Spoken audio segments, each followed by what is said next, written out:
morning, everybody, or good evening, depending on where you are. Welcome to my channel. My name's Margaret Pennard. You're on Booktube.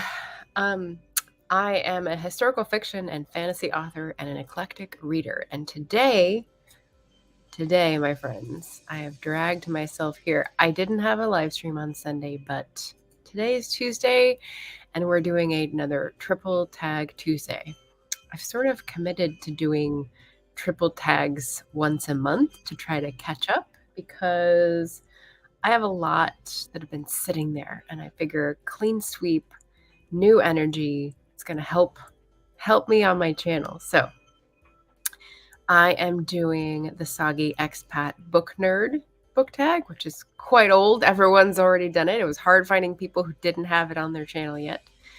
The personal library book tag, and the DNF book tag. And like I said, they're all from like 8 months ago-ish. So I'm definitely playing catch up. I think I can, which is so cute because, you know, you're never going to be able to catch up really, right? But that's fine. We're doing this for content instead of, actual work. I started out this morning on Emma Bennett, a romance author's channel. She was running a sprint, and SD Houston and JD Estrada were all getting work done. So I sort of acted like a succubus and just absorbed all the good productive energy they were putting off. Hashtag not me. So it was lovely to start out the day that way. And this is what I'm doing for my live stream, which is the Booktube side rather than the AuthorTube side. I feel like it's been a little neglected lately. I don't have too many Booktube commenters anymore. It seems to have dropped off. So we'll see. I'm still doing tons of reading and eager to discuss books with people. So let's jump into the first tag. Richard Holiday's here. Hello, Richard. Oh boy, he's already giving us a link to his book. Thank you. So let's start with the Soggy Expat Book Maniac tag. I've put all the information, not the questions, because that would be too much for the description, but this was made by a joint effort between the Soggy Expat channel and the Shawn the Book Maniac channel. And so they squished it together to put a bunch of random questions together that sort of talk about both of their backgrounds. So Heather from Soggy Expat Book Nerd. No, that's not the name of the channel. Anyway, and Shawn from Shawn the Book Maniac. And I was tagged by Rosie Cockshut. So thank you to the creators and the tagger. I've got their links to their videos in the description. The first question is soggy. Cold soggy fries, yay or nay? And it's a definite nay from me because they get waterlogged. But here is my one weird trick. And this is, what I think of when I think of all those stupid advertisements you can't click away from. My one weird trick. Use a freaking toaster oven. It's pretty simple. And maybe this is what air fryers do, but if you have cold soggy fries that are left over from takeout, you can magically crisp them again by roasting them. I know, cooking, right? So you put them in a toaster oven, put it like 375, 400 degrees, put them in there for 7-8 minutes, and they're almost as good as new. So never let a fry go into that dark night without at least trying to rehabilitate it. That's what I say. Oh, and Novella is here, Booktube commenter. Yay! Lovely to see you. And Beth Ann, also Booktube commenter. I need to keep working, so I won't be able to hang out long, but wanted to say hi. Thank you. It was lovely to see you on Sunday. Fries in any form. This is the content that I want. This is the type of comments that I need. Yeah, so cold soggy, no. Fries in any form. Okay. All right. I get it. Second question is expat. Have you ever lived abroad? If not, would you? And this is a definite yes for would I. Would I? It sounds strange when I said it. Hi, RC. Brown Girl Reading. Also here. Hey, how you doing? Nice to see you. Thanks for stopping in. So my yes definitely is for would I in the future. There's complicating factors like family and visas and work permits and all that stuff. But yes, I have. When I was 2, my family did an exchange and lived in England for a year. We lived in Northampton, and apparently that's where I learned to talk. And so I came in with a Northamptonshire accent, which was pretty funny. I lived in France when I was doing study abroad, which was about 3 months, not that long, but I loved it. It was in Paris. Ireland, just for 1 month when I was doing my CELTA certification to become an English language teacher. So I was in Skull in West Cork, and it was the tiniest of tiny towns. So that was quite an experience. Turkey, I lived there for a year when I was teaching English. I was in Istanbul. I was able to do some traveling around Europe during that time, as well as traveling in Turkey after that time, which was great. And finally, Albania, when I was doing graduate school, I had an internship. So I was there for about 2 months. And Albania, one of those, like, what is that about? And I got to learn a lot about a country that I had no knowledge of while working for a nonprofit that does civic participation goals. So that was really pretty interesting. I have loved living abroad and having experiences of traveling and learning more about other parts of the world, and would welcome that chance again. So, when this pandemic, I don't know, feels like it shifts, it's kind of a tinkering. So, yeah. Bronco reading is cooking dinner. Yay. And yes, I speak French. It's gotten quite rusty after, like, I don't know, 6 years with no contact. But yeah, there's actually a different channel that does some English, but mostly French. She's a Black woman with excellent book recommendations for both English language literature and French language and translated literature. That's written by Black authors, and I'm not remembering it right now. But if I remember before the end, I will pop it in there. Oh, Jim is here. Hello, Jim. I don't think I'll be returning to my native country. Yeah, there's an expat right there in Georgia. So, okay, the next question, third word in the tag, book. A trip you took and or would like to take because a book or author made you want to see it in person. So I've got one I did take. So when we went back to England, when I was in high school and I could actually remember some of it, we each got to pick a place to visit. And I don't remember what my brother picked, but I picked visiting Haworth because I was obsessed with Charlotte Bronte and the Brontes and the Yorkshire Moors and like that atmospheric, like supernatural vibe. So I went to Haworth and visited the Bronte parsonage. Hermitage, not Hermitage Museum, that's St. Petersburg, but yeah, Parsonage Museum, and got a bunch of books and just like really loved diving into the biographical behind the scenes. It was really fun. But today, where I would like to go to visit because of the last few books. So I went to my last 10 books and was like, do these make me want to visit anywhere? And yes. So I definitely am interested in visiting the Gullah area of Georgia and South Carolina. I had heard of Hilton Head as a vacation destination because of advertising and all that, and didn't realize that it was like a part of the gentrified and taken over, politically taken over. I don't know how to say this, but under siege, basically.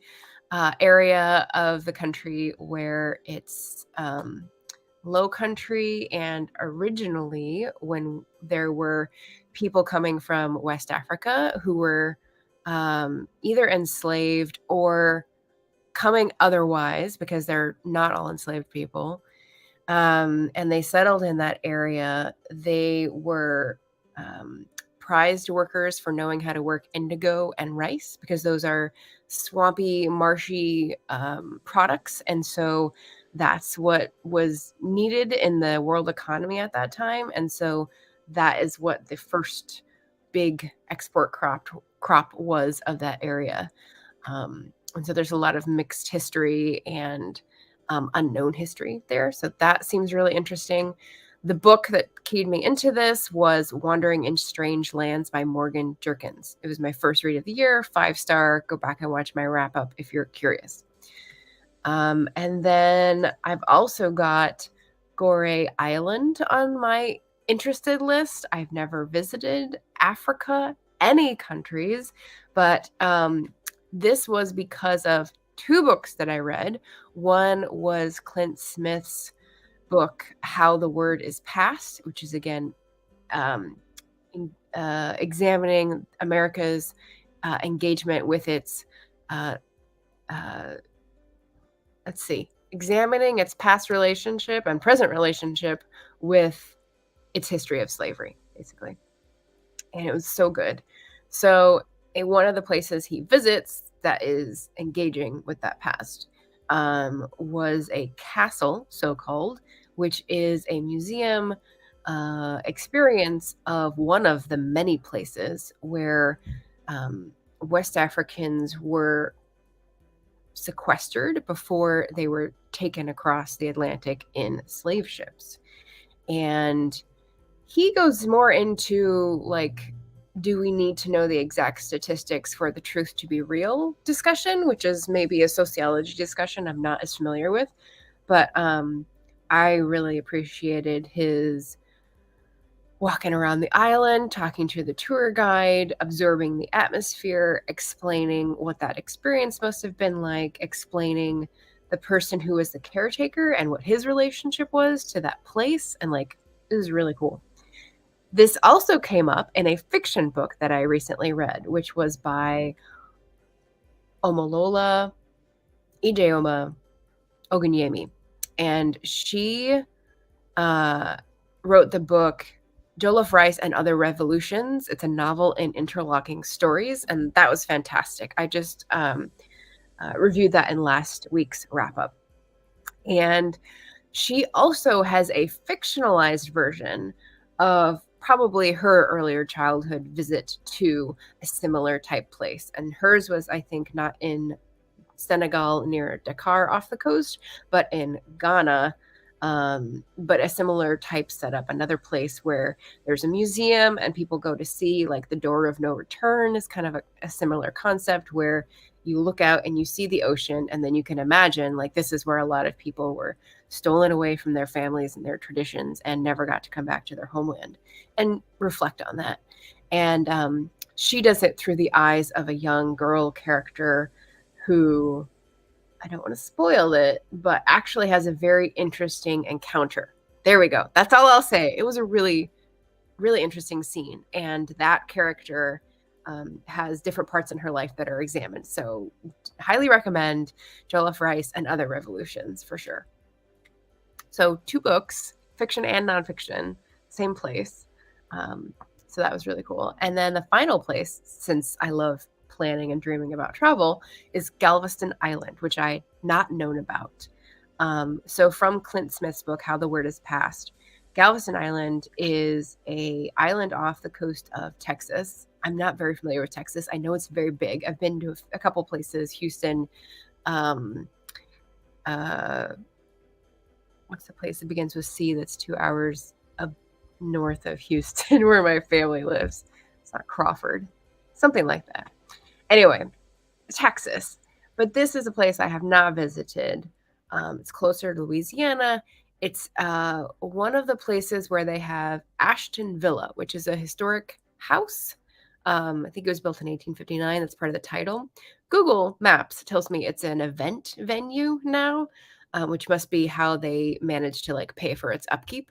But in the book, How the Word is Passed, it's where they reenact Juneteenth as a community celebration of being freed from slavery, but also what is really cool that Clint Smith highlighted is that that was sort of dying out as like a 60s, 70s civil rights celebration. And what's happened in the past few years is that people in the community have revitalized it and made it something to connect older people who remember how exciting that was as a celebration, and younger people who are engaging with the history and explaining it to others. And so you've got different age groups and different members of the community that are engaging in Juneteenth history together, which is fantastic. So I really love that slice as well. And it sounds like a great place to visit. So I thought that would be neat. Wow, long answer for that book question. Let me catch up in the chat. Could that be Marina? Maybe. Remind me of her channel name. She's like very peppy and has like beautiful presentation, let's say. So like, I don't know, just like a very exciting delivery and channel. I think it's something like Black Girl. It's not Black Girl Writing. I can't remember. I haven't seen anything from her in a while, and she doesn't post terribly regularly, so that's probably why it's dropped off my brain pan. Jim says, I visited Haworth a few times. My dad was from West Yorkshire. Very nice. I don't know if he got as much out of it as I did as a 16-year-old girl. Leslie's here from Books, Gers, and Purrs. Good morning. Shannon's here from ST Houston. Made friends with the like button. Much appreciated. Annavella's still waiting for that booktuber's name. I know. You gotta like psych out your brain by not thinking about it, and then it'll pop up. Or it might just come at 3 a.m. tomorrow. Who knows? JD Estrada's here. Happy Tuesday. Thank you, my friend. Nice to see you again since we were all in the chat earlier. I opened with thanking Emma Bennett and the people in the chat for the lovely productive vibes this morning. So here they are. We'd be hanging out aplenty. Yes. Single answer was video worthy. I was thinking we've been buddies today. I'm not sure which single answer. Maybe it was that really long book answer. But yeah. There's another book question next, which is a book or author from Canada and or Wales you'd like to read. And this is because Heather is an expat in Wales, an American, and Shawn was an expat in Japan when he did this tag from Canada. So I did both, of course, because we're extra. We're both basic and extra, so figure that one out. Canada, I chose someone from Quebec. So one of my fantasy romance want to read books is called Half a Soul by Olivia Atwater. I didn't know she was from Canada, but that's pretty cool. People said it's like, oh shoot, what was the mashup?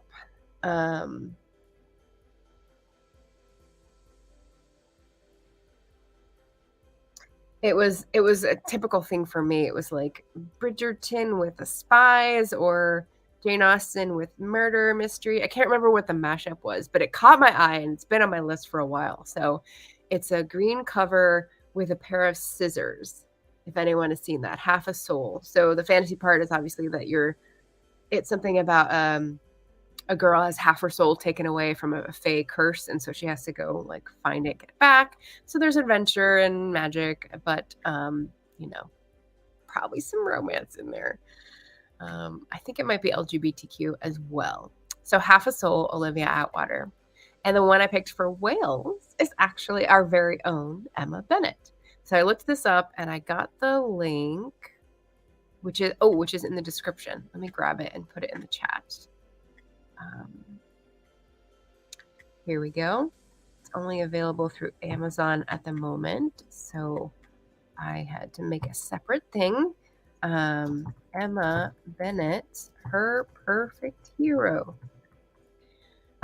So Emma Bennett is her pen name, and she is living in Wales right now. She told me that there is a Middle Wales that's not North Wales or South Wales, which I didn't know. I thought it was sort of a cultural standoff thing. But yeah, so there we go. And she has, I think, 7 books or so, and I picked Her Perfect Hero. It looked like the one that was most up my alley. A nice contemporary romance. It's got like a fall cover, so not necessarily now, but Welsh author I'm looking forward to reading. Yes, it's just right. Baby whales. Yes. And, Emma has 7 or 8 books, somewhere around there. JD has like 20 plus at the moment. And we started talking about some of the projects he's looking to publish this year. And we confused her big time with all of the like name droppings because she isn't familiar with JD's oeuvre, shall we say. So she was getting a little lost in the chat, but it was fine.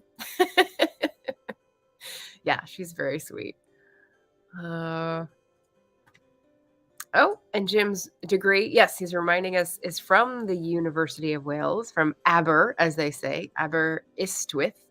It's always tricky to get Welsh anything approximating correct. But yeah, so Canada and Wales, some of the, like fun random places to highlight. The next question is random, embarrassing parent story time. I'm not sure why this is in there. Probably Heather.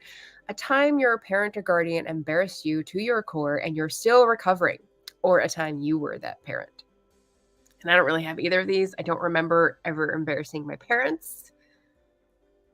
Although I'm sure I did as a kid and I just don't remember because I didn't care. But I do have a time I embarrassed my parents. And this is like shocked into my system. So we went to church, Catholic church, as a family when I was little. And I remember being in the car in the church parking lot, waiting for mom, talking to people after mass, and just like getting impatient and, leaning over and hitting the horn on the car a couple times because it was funny. Apparently, it was not funny because mom did not like being tooted at. And she came in and she was all angry and super embarrassed. So knew not to do that again. But yeah, it's just stuck in my memory for some reason. Yeah. All right, the next question is Maniac. 1 or 2 other things you are a maniac about aside from Obvi being a book maniac. So I've got 2 here. I've got travel, which you already heard about. I read books and want to travel everywhere based on that, or news or articles, whatever. So definitely a maniac about travel. And I put dance walking. And if you don't know what that is, look it up on YouTube. It's super fun. But, walking everywhere is a mania of mine, as well as sometimes getting some dance in there. So it's just fun. It's just like expressing yourself. Ooh, JD says socks. JD, are you a sock maniac? Let me see if I can maybe I can't.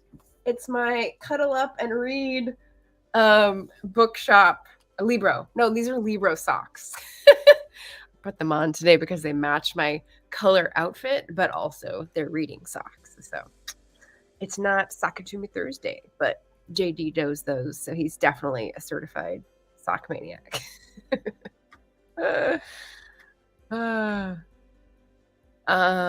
So socks. JD would love to go along with a dance walk. Super fun. I've only done it one time with another person, my friend April in Portland, and it was really fun. Yeah. Awesome. Yay. So maniac, that's that question. There's another random question. Have you ever been hideously lost, literally or figuratively? And I can't remember an interesting occasion when I was literally or figuratively lost, but I do remember that in dreams, I am all too frequently dreaming about being lost, and like sometimes it's being chased, but sometimes it's just like needing to find the right way, and I can't. So, riddle me that. Tell me the psychoanalysis of that one. Oh, good. I'm glad the socks made your day. Thanks, JD. So yeah, that's being hideously lost. I tend to plan too much to be actually lost. Like I will sometimes try not to plan and like freewheel it, but there's always like hedging the risk of actually getting lost and running out of gas, or it getting dark and not knowing where I am, that I just like hedge against and will be like, I'm bringing a map, or I'm bringing my cell phone charger, or like I'm prepared for that eventuality so that I don't freak out, because I don't like that feeling. Next question is another random one. A memorable encounter with a stranger. Okay. So this has to do with the getting lost thing, actually, which is that one time that I was traveling, pre-pandemic, obviously, I was visiting some friends in Spain and then decided to go to Sicily. So I had found out that I have Sardinian in my ancestry, but like know nothing about Sardinia. It's kind of like Albania. It's out there. Like, who knows about Sardinia, right? It's its own kingdom. But before I knew that, I was like, Sicily, that's interesting. I haven't gone to southern Italy. That'd be really cool. I was really interested in the cooking of the area at one point and did a lot of research on like peasant cuisine and different places at the bottom of the boot. So I made a plan to visit Sicily, which, you know, is its own island, and you have to get a ferry, and there's trains to coordinate, and, you know, buses to get, and all this stuff. But I was challenging myself, because this is in my era of self-improvement, challenging myself to not plan, which, you know, is not the greatest thing to do in a country that really likes to do train strikes. Although, you know, plans would have been interrupted anyway. But so I wasn't lost, but I did end up in a town in Sicily without a place to stay and had to like throw myself on the mercy of strangers, which ended up being fine. I ended up in a hostel with a bunch of Australian college girls, which is fine. And as I was walking around in the few days I had there, I was listening to someone who was a musician at one of the restaurants as entertainment outdoors. This is in like late April. And walked by, and I don't know this song well, but I recognized it. The song Volare. So, you know, give me a music emoji if you've heard the song Volare and know exactly what I'm talking about. There's a part in the song where if you're a ham and you're singing, you can hold the note for a long time before you drop it. And as I was walking by and walking back, so I think I've been one direction and then was on my way back, I looked at the singer and he was holding that note, and we like connected eye like gazes, and he held it extra long, and it made me smile. And I just remember that moment of connection, which was really cool. It's not like you can't have serendipitous moments like that when you plan for your travel, because you still can. It's just that I think maybe you leave more space to have those serendipitous moments when you don't plan as up to the minute, you know? So I challenged myself. I learned that I get more stressed when I don't have my ticket, my time, my, you know, parameters. But I did enjoy the downtime that I had. The same town, I walked by a church that was having a wedding, and like, it was really cool. So, you know, still a good trip, just like more stressful than it needed to be. Yes, the Kingdom of Sardines. I don't know. Do you see resemblance? Does the Sardinian come back? Am I a throwback? I don't know. Jim is giving us some knowledge here. Sardinia is the only major island in the Mediterranean that he hasn't visited. He lived on Corsica for 6 months. Nice gig if you can get it. Sicily was the best place I have ever visited for food. It was pretty good, right? I mean, this was a good place for me to do research on if I was going to be a little cooking supper club kind of person, which I was going to be. Yeah, there were some places that I went where I found versions of foods that I was familiar with, and they weren't the best versions according to my palate. But there were also places where, you know, the sfolia kind of like layered pastry with powdered sugar that was just amazing. So not all that healthy, but it's really fun. Gypsy Kings, do they sing Volare? No, we're not a Gypsy King stan account. Oh, yeah, there we go. Okay, so here's my music emoji for anyone who's following directions. Whoa. Yeah, JD gets it. Thank you. We feel seen. We feel seen in our moment in Sicily. Much appreciated. So that was a memorable encounter with a stranger. The next question is also a random one. What did you want to be when you grew up? If you have now achieved that in real life, what's it like to be fantastically stable as an adult? Asking for a friend. So I've stated this before. Most of you will know I wanted to be a Broadway musical actress. And my note here is that you can join our crew of dreams deferred folks if you too wanted to be a singer on the Broadway stage.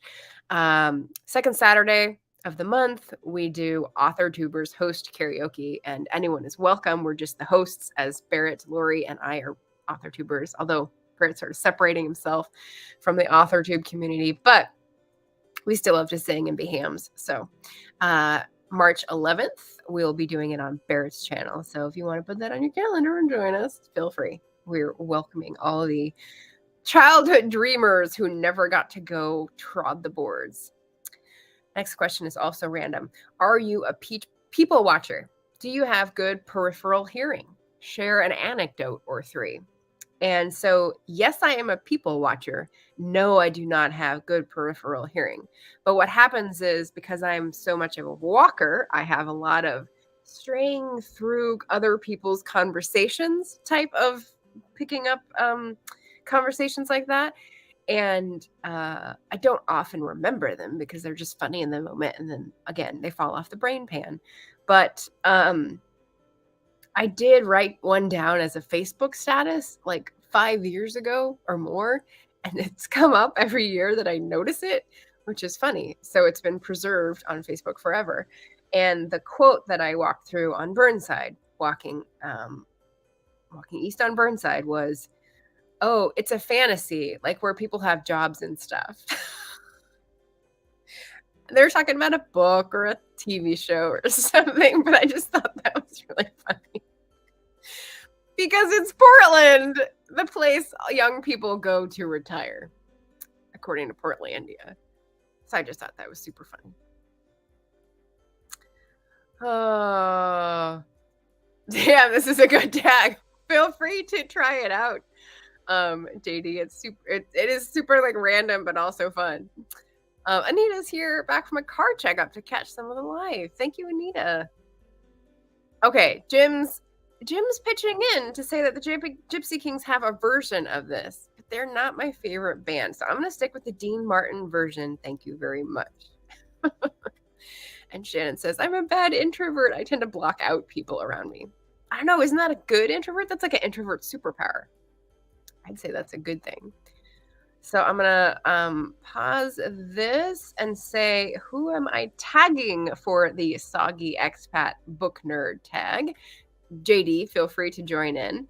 I did a couple of Becky's tags and/or was tagged by her last month. So I'm tagging Becky, Teacup the Storyteller, who has a fabulous channel, and I think is definitely in the expat experience or has been recently. So she'd have a fun take on this. Elizabeth at Bookends and Books, because she might have some interesting answers here as well. And we just had an interaction. So she was like top of mind. And then also book in with Deborah, because I mentioned Haworth and she's in Yorkshire. So like she came to mind as well. So some of my favorite Booktube channels. Hope you enjoy doing this. Again, I looked and I didn't see that they had done the tag already, but if they did, I'm sorry. Apologies. I checked, but yes, old tag. So a little bit of a break here before I do the next one. I have a question for the day, which was, what's the last fun tag you remember doing? Do I have a period in there? I do. I have a typo. I can't stand it. Let's do that. All right, here we go. All good. So feel free to put those in the chat. I will go over the answers during our next commercial break. Give it a spin. Better than Dean, in my opinion. I don't know. Especially like the memory of this musician doing it, and the fact that I'm not a Gypsy Kings fan, because I'll tell you why. I had sculpting senior year in high school, and they played Gypsy Kings nonstop while we were in the parking lot at the little sculpting studio, and I just got so tired of it. Like, it's just an instant reaction now. I hear like 1 second of Bamboleo or whatever that song is, and I'm like, so yeah. I thought introverts were known for being people watchers. That's so not me.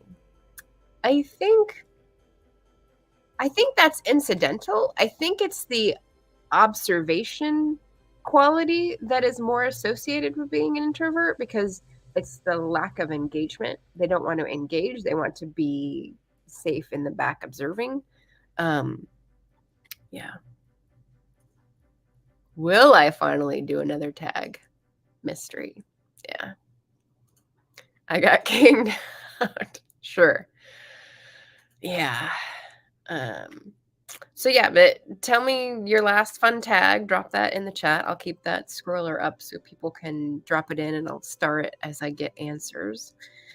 The other thing that went on recently was, ta-da, I did this poll on my community post. And so last week I had gotten 2 good weeks of Black AuthorTuber books under my belt, and other Black authored books as well for Black History Month and Missy Elliott Readathon and Blackathon and all the things going on. But I had like the tags that I was going to do. And then next week I'll be doing the final wrap up of those Black AuthorTuber books and Black authored books. So I was trying to ask, like, what should I do for my last one? Because I've got this stack. And, you know, haven't read any of these authors before, and they've been just burning a hole on my shelf. So I asked, and then when I asked and I had a certain number of votes, Danticat was the winner. And then when I went back, Youngblood was the winner. And I didn't expect it to have shifted, but apparently it did. Black Girl in Paris. I don't think I'm going to get to that next week. By next week. I did read a story out of Drinking Coffee Elsewhere.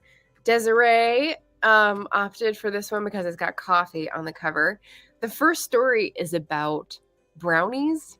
So it's contemporary. It felt very relatable. It felt like she was the same age as me, which I was surprised at for some reason. I don't know. I guess I feel like authors are usually older. I'm getting there now.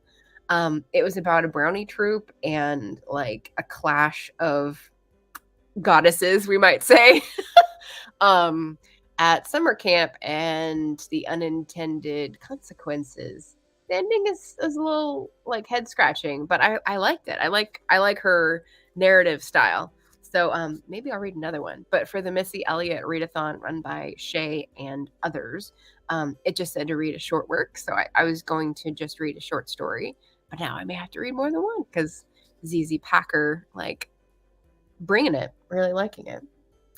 So I may try to read the Edwidge Danticat as originally planned, but I read this one instead this week, and you'll get to hear me talk about my first Bell Hooks experience, Where We Stand, Class Matters, next week in the wrap-up. I don't know. Should I keep you in suspense whether I liked it or not? I guess I will. So yeah, so that sort of like surprised me that the poll changed after I had already like taken my answer from it, but you know, people, what are you gonna do? I think I Dare You book tag was fun. I don't think I've heard that one. Okay, I'm gonna star this so I can. Oh, you gave me the link. Thank you. That's even better. JD did 2 originals. Okay, these are the ones I'm gonna go over after, so I'm starring them now. Okay, so that was the book poll, and then what I'm currently reading is Delicious Monsters, because I got the Libro.fm audiobook of that by Lizelle Sambury, so I popped that into the link to the spreadsheet, and also I, for some reason, got distracted and started on this, which is a research book. I haven't done a research book in a while because I've been distracted. Voices of Scottish Soldiers from the First World War by Jock Duncan. And there's a lot of I was telling Emma Bennett's channel, Northeastern Scottish is a dialect and a whole different language actually than I'm familiar with. I have written books on the west coast of Scotland, and this is the northeast coast, which I have not visited and not researched, but it's an interesting slice of history I might be diving into, and I'm considering using some of this region for characters. So we'll see. And in case you've never heard of Doric as a dialect or language, or Aberdeen, if you watched the movie Brave, the second princeling who is vying for Merida's hand, who speaks unintelligibly, is actually voiced by an actor who is from Dundee and speaks that, and that's when he was actually speaking.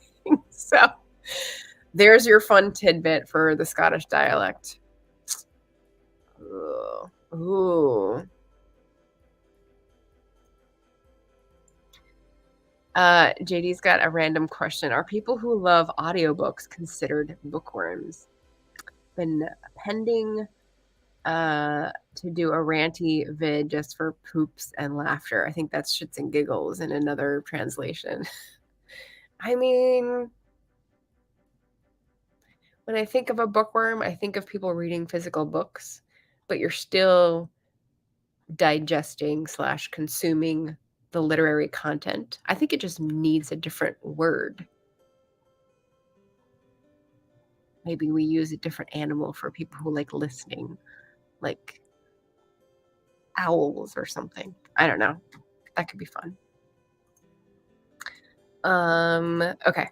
So that was what I needed to put in there. Let's see. New reads, Bell Hooks. The other book I had read was The Last Train to Key West by Chanel Cleaton. And again, stay tuned until next week when I wrap those books up with the rest of February's reads. Yes, Key West. Another place I never knew about. On to the next book tag, as we're like slowly making our way here, is the Personal Library book tag. Now, this was made by Shelly Swearingen, and I was tagged by Jeremy Fee. So thank you, Shelly and Jeremy. Their links to their videos are in the comments. Shelly is a like superstar with makeup and the shorts and doing all sorts of things and growing gangbusters. So she's obviously got it figured out. And she made this very interesting original tag, which I have waited until now to engage in. So here we go. First one, do you have books around, or do you think of yourself as having a personal library? So yes, I have a personal library because I live alone and there are enough books to call it a library. So I guess it's my personal library. I mean, unless you want to take the view that everything here in the apartment is owned by my cat, which, fair. Earworm. I mean, that's a different thing. You could repurpose it. People do that with words all the time. Audio worm, audio owl. Okay, well, if you run with this concept, let me know. Yeah, so yes, I do have a personal library. Next question. What does a collection or personal library, and those are in quotes, mean to you? So for me, and there's two parts here. Collection has two modes, right? So I can think, my first inclination is to call a collection anything that you have 3 or more of that is kept together or displayed together, right? So if you have cute little ceramic owls and you have 3 of them on a bookshelf, hey, that's a collection. Or African masks or paper flowers. I only have one of those, by the way. So not a collection. And that's the sort of more democratic version. But the other version of collection that lives in my head is that something someone is obsessed about and makes too important. Like you're a collector of something. Somehow making it a different part of speech gives it a more of a 1% vibe, more of a creepy vibe, because I think this trope or this image of a collector is used in a lot of like murder mysteries, like people who are serial killers, they collect body parts or like badges, or I don't know. The status symbol of it all sort of gets to me. So there's 2 very different poles that live in my head. I don't know. So that's collection. Personal library can be that makes me think of like a little free library. I mean, that could be like a personal project that you put together, and it's like a cute little wooden house where you have books for people to take and leave, and that's fun. It's a good community project. Or, as in my case, it could be the many scattered stacks of my personal hoard. And I use that word cautiously because, I mean, you'll hear how many books I have later. It's a hoard. It's like a dragon with its gold. This is my gold. Next question. What is your personal library for? This is interesting. So I basically did a mental inventory of scanning my shelves in my head and saw and like gave words to this is what this is for. This is what this is for. So let's see if I can remember. I put the words down, but not the shelves.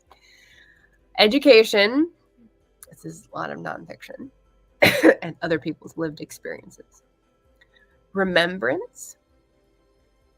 This is a lot of historical fiction that really puts you in the setting of a different time and place. Nostalgia. That's a lot of like the young adult books and the books that I've read and reread from time to time. Entertainment. That's a lot of the sci-fi fantasy and adventure and that kind of thing. And mystery, for sure. I like the mysteries for entertainment. Inner inquiry. So that's, sorry, Jim, thanks for being here, but this is like the self-help section / psychology / very small philosophy. Yep, inner inquiry. Research, that's a lot of shelf space. Actually, most of this black bookcase behind you is research. Most of this under the money jar here is research. Almost everything in my secretary shelves is research because, like, I'm attracted to shiny things, so I don't know if I will ever write anything about it, but so many pieces of history are interesting to me, so I will keep a book that highlights a certain period because that could be useful someday. And yes, that is a trigger phrase. I'm aware. So research. Reference. It's also down here. Reference meaning easily findable facts about those places. It's a little different than research. Retention. Why did I think of retention? Retention. Oh, I know what this is. This is my French language shelf. So when I feel the need to like brush up on the French skills, I'll read like a bit of Corneille or some of like the translated stuff into French. Retaining my French ability. That's right. Comfort. So these are the romances that I reread. There's like a handful, a few that I will reread because it gives you a certain feeling, and that's just like a comfort read. Escape. Some of those are the mystery reads, the romance reads, the historical fiction, although I don't often reread those. Fantasy, for sure, that are old favorites. Escape. Inspiration. Inspiration. Which shelf was I thinking of for inspiration? Probably the psychology section as well, because a lot of those are like delving in to know more about yourself and then inspire you to go forth with confidence once more. And the last one was solace, which is not the same as comfort. Comfort is a good feeling. A good feeling, excuse me. And solace is like sitting in your sad feels, and that's completely fine. So that's a very small section as well, but it's there. So hence the multitude of books that I need in the personal hoard. The next question, where is your personal library?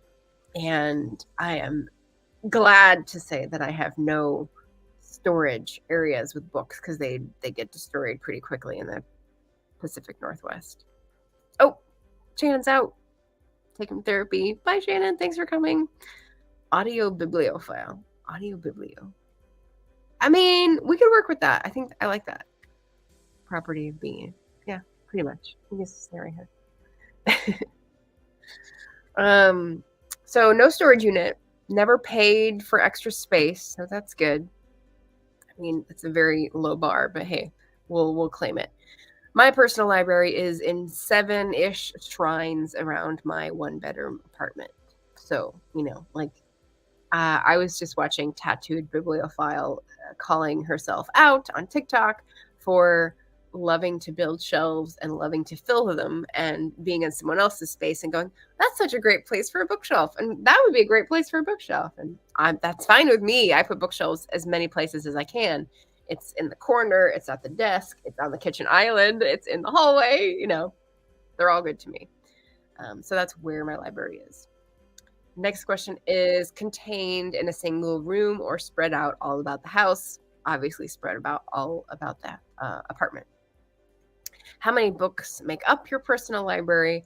I counted sort of at the beginning of Booktube and then counted over a year later, and it was about the same, which was kind of disappointing. I thought I'd narrowed it down, but apparently not. It's still at about 1,100. And I was thinking if there was like a goal or a number. I mean, I guess I could aim for 1,000 to have it even, maybe 1,001 for like Arabian Nights. But I'm not ever going to monitor that closely to be sure that there are exactly 1,001 and what do you call a book rather than a pamphlet and all that kind of stuff. I am not a strict cataloger or indexer. Like, that is not what we do here. That is not our brand. So in terms of having a goal, I do want to downsize a little bit because I feel like there's definitely fat to cut. But I'm working my way through it. Like, I'm always bringing books back. That's a different question later on. Never mind. I'll save it for then. How do you organize your personal library? And basically, it's by genre, but also by what for. So what I was talking about, like education, remembrance, nostalgia, entertainment, that is sort of illustrating how I arrange my books, because it's not by color, it's not by author, it's by where am I going to go in my apartment when I want a certain type of book, right? So I have a favorites shelf. I have a mystery shelf. I have a African American literature shelf. I have my Jane Austen half a shelf in the back. And it's like sorted based on what I want to feel when I read, which is mainly by genre. So, yeah. Next question is, do you keep track of your personal library? And like I said, that's not my brand. It's not exact, but most of the physical library is logged on Storygraph. And if you don't know what Storygraph is, welcome to the channel. We are all about small independent companies rather than the big monopolies that can suck it. So leave Goodreads. It sucks. Come to Storygraph and, breathe the better air. It's just another way you can import all your books from Goodreads to Storygraph, and it supports a small company that is doing fun things and isn't trying to conquer the world and then pollute it so that they can steam off to space in their penis mobile. So that's Storygraph. I try to keep up with new arrivals. So based on the fact that there are some things that are overlapping or don't exist in Storygraph, and so there's some inaccuracies, basically I just focus on new arrivals when they come in, putting them in as owned so that I know that I have them, because Storygraph is where I go now when I'm at the bookstore to see if I already had that book and it's on the shelf and I don't need to buy it again. That's a terrible feeling.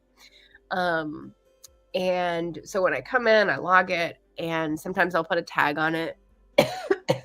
One of the things I like to do that I don't think many people do, but it would be fun if they did, is to be able to give credit from the source of a book recommendation.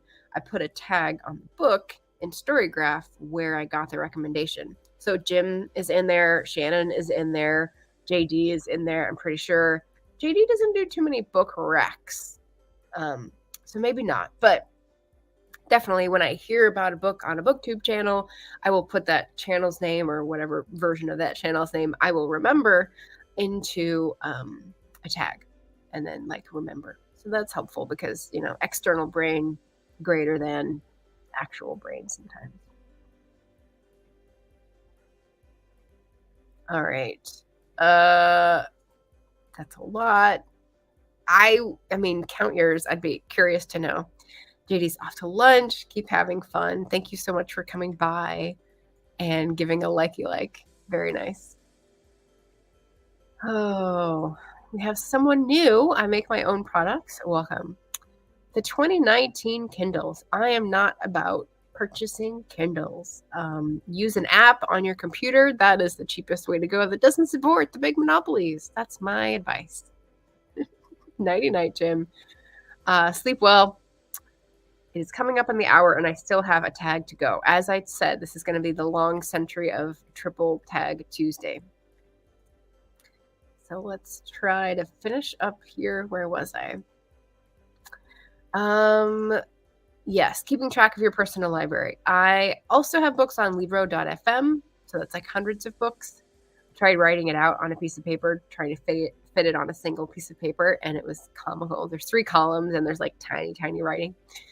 I've also got books on Kobo. It's like tens, not that many, because not as many people use Rakuten Kobo as a distribution device, but some do, and I try to support that.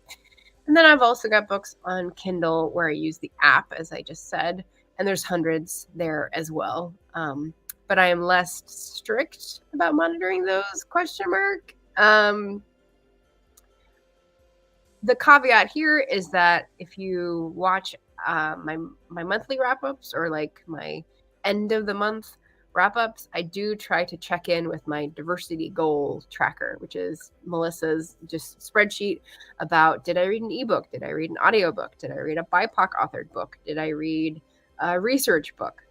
Trying to remember these sort of overarching goals so that I don't go too long without, so that I have a well-rounded view, both of format and topic and source. They're kind of like a few different goals to spread out on. So maybe I track these as strictly, I don't know. I don't think so. Okay, next question. If so, how do you track? How do you decide to add a book to your personal library? Oh, okay. So in terms of adding a book, it's a grueling psychological process. Not really. So if it's interesting and easy to acquire and cheap, I get it. It's not a big deal. If it's interesting but not easy or cheap, I wait and I put it on a wish list with a tag, or I get it from the library if it's time sensitive. For example, if it's going to come in for a readathon or if I'm doing a buddy read with somebody. And here's where I was saying earlier, it's going to come in later. My weakness is when I take books to resell at the used bookstore. My favorite local is Backstory Books, where they have yarn and books. And I'll go in with a stack of 10 and feel like that entitles me to bringing 1 or 2 home. It's hard to leave a bookstore without a book. So there's always something to find, right? And I have loads of credit there, so that usually works out pretty well. Let's see. It feels like dropping off a stack of books makes taking 1 home okay, even though the shelves are overflowing. Yeah. So next question. When it's time to cull your personal library, how do you decide what stays and what goes? So I actually have, at any given time, usually a purgatory stack on the floor, or in this case, it's on the table next to me. The final decision is based on whether I will reread the book, and whether I have documented interesting notes yet. So when I go through, sometimes I will turn down corners. I know that made some of you squirm in my last wrap up. And before I return it or resell it, I always like turn them back up. But sometimes I'll take pictures. Sometimes I will copy over the quotes that I found interesting into my Storygraph notes. And sometimes I'll go back and be like, it's all right. I don't need to retain that. So I'll just let it go. But once I have those like pieces and I know I'm not going to reread it, I will likely be okay just like reselling it or passing it on. Next one is, does your personal library have books you haven't read? Oh my, yes. Books that you may not read. Probably not. So about 60% of my personal library, physical library, is unread. I would say that there are no books here that I would definitely not read at the moment. I think I've culled all of those, and that's like the ongoing process of, is this still something that I think I will read? No? Okay, pass it on. And for the purgatory stack, which is like 1 to 5 usually, is this something I will definitely reread? And so that's why it sits there for a while, because sometimes it takes some time to figure that out. What do you think about the idea of a 0 TBR? So this concept was totally alien to me when I first encountered it on Booktube. Having no books that you haven't read. So originally when I learned about unread and read, and I was like, oh, I wonder what other people's percentages. I started asking. I asked my sister Kathy, and she said her estimate was 90% read, 10% unread. And I was like, what? What? I need a lot of choices. And this is, maybe commitment issues, but I mean, am I a mood reader more than I think? Apparently I am, especially lately. So I like having a lot of options to read at any given moment. But for some people, that's not necessary. And they have a smaller library and they have a smaller pool of unread books because they don't need to read as often. I think that's the case with my sister. But people who are big readers, but only have the option of rereading or going out to make a new purchase or going to the library, how do you do that? That's living by someone else's opening hours. The horror. Like, no. For an introvert who stays at home, that would be anathema. I couldn't handle it. All right, couple more questions. How do you feel about or towards your personal library? So it's like a multifaceted answer. I feel a little embarrassed that I can't corral it. There are always stacks on the floor, stacks on the table, whatever. But I am pretty proud that it's my most egregious vice. I mean, that's a humble brag. I don't smoke. I don't drink. I don't run around pounding on the floor to anger my lower neighbors anymore. Like, I'm not, I don't know. I don't have any glaring vices. They're just self-sabotage devices. So different pond to discuss.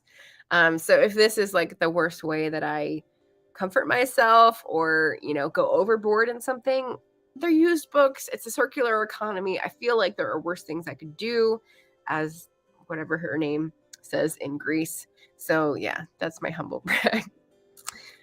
Oh, and I did have a previous video where I had footage of my shelves. I haven't done like an actual shelf tour, but I couldn't find it. And I've been to find it again and I can't. So yeah, so I'm just going to pop this into the chat because what I did do was something very close to this one called the book addict tag.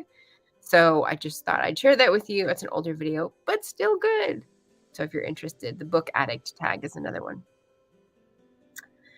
And that is the end of the tag. So yeah, Shelly had a really good bunch of questions for this. And now we're going to tag people. So also people that I haven't seen do this tag. It's going to be Brian at Bookish, otherwise known as Bookish Texan. Olivia Savannah at Olivia's Catastrophe. It was a lovely channel. And Beth Ann Brunenga Socolar, who was here earlier. So I don't know if she came because she was tagged, but yeah, there we go. I would love to find out about your personal library bugaboos because that is a fun tag.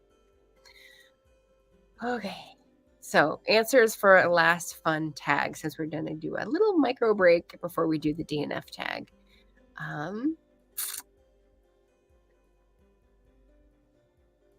Oh, NP Hunt, hi, welcome.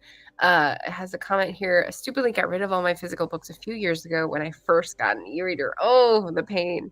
Thinking I'd only use that. Really regret it. I've been buying physical books again since 2020. Oh, I'm sorry for your pain. Been buying a lot quicker than I can read, so probably have about 90% unread. Oh, nice. Isn't it interesting, these percentages? They seem to reveal more about a person's character than you might think. So I think that's a curious question to ask. Nosy as well, but thanks for sharing. Okay, so the question of the day was about the last fun tag you did, and JD said it's been a while, but I dare you, book tag was fun. So he dropped the link for that, which I'll have to look up. The Booktube wishlist tag, which I don't think I know either. And he dropped a link to that. And he said he thinks he could do the Booktube newbie tag at this point, either because it's been so long since he's done a Booktube thing, or I'm not sure what that reference is, but appreciate the contributions. That's fun because that means he has a list of tags and will at some point come back to doing that, which is nice to hear. Let's see. And then the other thing I wanted to get out on this break was my coming soon. So today's Tuesday, obviously, Triple Tag Tuesday, but the next time I will be live is Friday for final Friday of February. Ooh, all the Fs. I do a productivity sprint, the final Friday and the first Friday, so twice a month. And so that is the link if you want to join. I do 9 to 11 Pacific time, and we just like have 20-minute sprints basically to get stuff done. So if you need a little help getting something done, I will be here with anyone on Friday morning for me. Okay, last tag. We made it. I told you this would be long. DNF. All right, who is this from? This was a tag made up by Gunpowder Fiction and Plot when it was still Scott and Nell, and now it is only Scott running the channel. I was tagged by Dog-Eared Musings, so thank you very much. I got both their videos down in the description. This is a shorter one. Do you DNF? Yes. And for anyone who doesn't know, DNF is just a shortening of saying do not finish, did not finish. So it's basically a book that you were like, this is not working for me. I'm going to put it aside and not bother finishing. So there are complicated feelings that can arise, both of like quitting a book, which some people don't want to do. And it could even be like an OCD thing. Like once you start, you have to finish. So they're, again, complicated feelings. But I've heard a lot of people on Booktube say that it's liberating. So if you can work yourself up to getting this into a habit, you can read more books that you actually like, you know, and the FOMO of, oh, it might have gotten better, you can just let go of. But we'll see. Second question. Do DNF books count towards finished books for the month? So this is for people who are strict counters of books. And I will say I am, again, not a very strict tracker. I will usually say in a wrap up, often it's inaccurate by 1 or 2 books because I forget an ebook or whatever. But the books that I finish per month, do I count DNF books? Yes, when I do those like ultimate books per year. Yes, I do. But they don't get discussed unless I think they'd be good for someone else.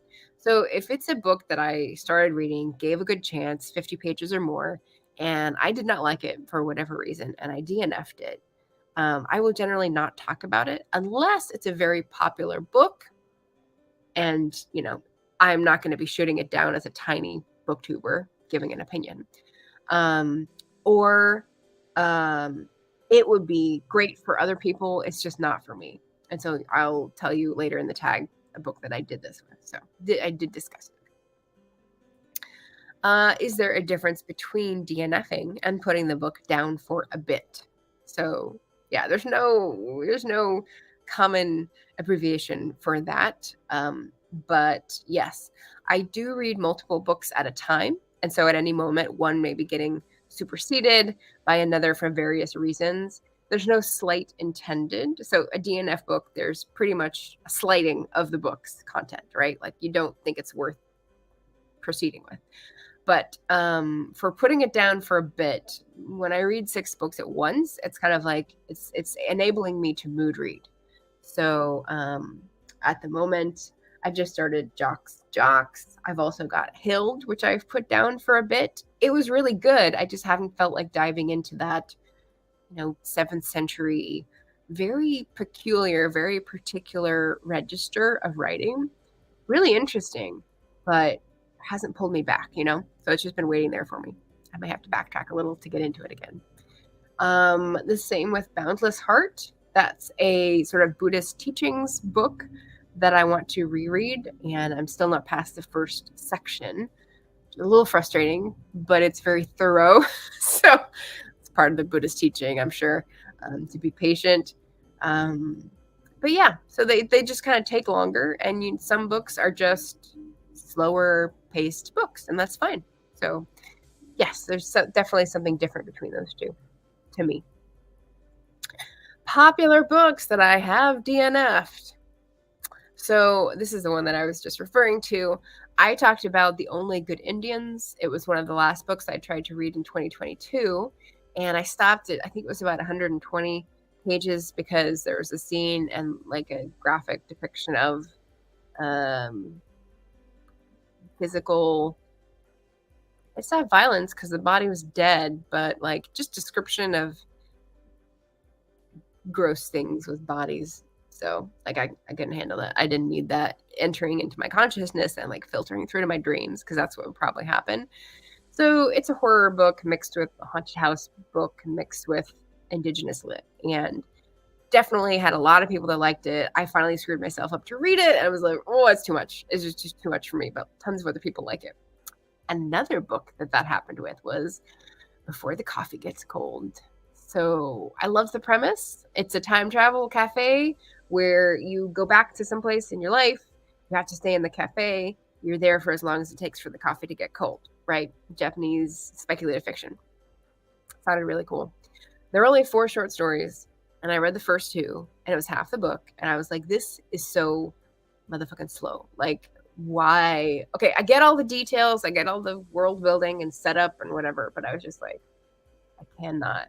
This is like watching water drip on a rock. So yeah, I couldn't. And again, this book was so popular, I didn't feel bad being in the tiny minority that was like not for me, so I discussed that a bit. Oh, and the others, again, touching back on Storygraph, if anyone is curious. Here we go. The way you find DNFs is to look at someone's profile, their read books, and then up in the right corner, it will say DNFs. So if you want to see the books that I DNF'd that I did not discuss, those will be on there. And they're, traditionally published books, but just not as popular. So I didn't want to shoot them down. So there we go, in case you're very nosy. What are books you wished you had DNF'd? And again, this is hard because it means you really didn't like a book. I went to Storygraph and tried to look at my lowest rated books in the past year or so.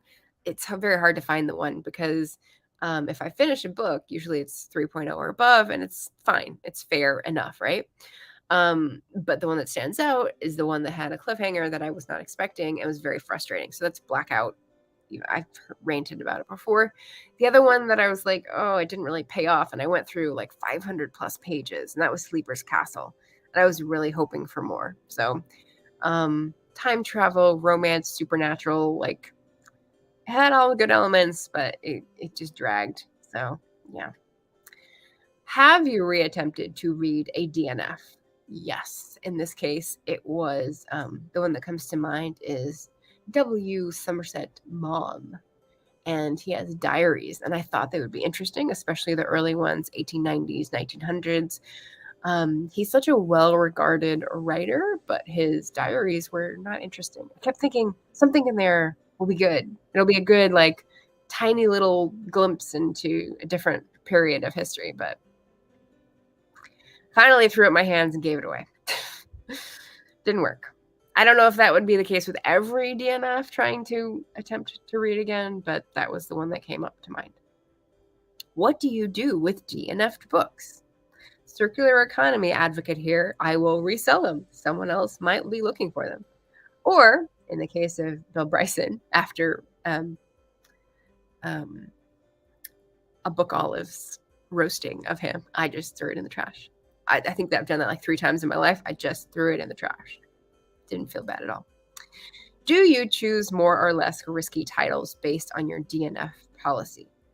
So I think what Scott and Nell were trying to get at here is if you have that more like liberated view of, I don't have to finish every book that I start, does that lead you to experimenting more, trying things that would be outside your comfort zone more than previously when you felt you had to finish a book? So this is people who have sort of moved from one mode to another.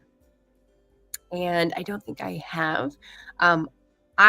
But what this made me reflect on and come to conclude is that I choose books to acquire, to read, as if I have perfect judgment of my own tastes, which is laughable, which is fine. Yeah. Choose books as if no one is watching, to, misquote the aphorism.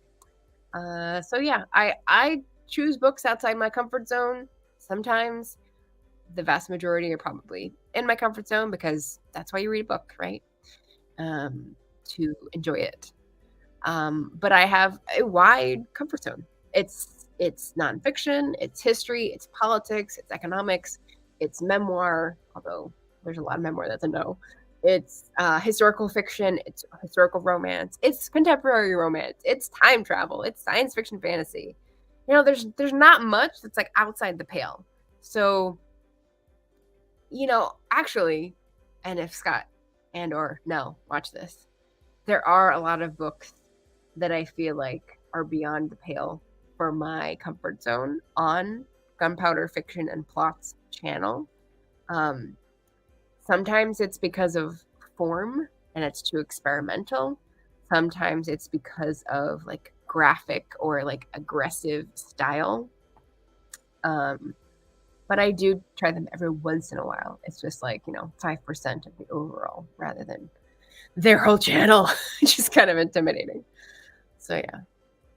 And we've come to the end of the tag. So tagging for this one, the DNF tag, we've got people who haven't done it yet, as far as I could ascertain. Gina at Gina Stan Your Books, Melinda at A Web of Stories, who's like a new subscription of mine, and Mason of Mason in the Dark, because he occasionally will do tags as well and does a brilliant job making them fun. So there we go. 3 for each. Whew, we made it, and it's 1 hour and 15. So it is a long century, just as I predicted. So the only thing I have left to tell you all, besides bidding you a fair farewell and adieu, is what's coming up. So I have a productivity sprint coming up, but I also have been running and encouraging people to read Black Author Tubers books.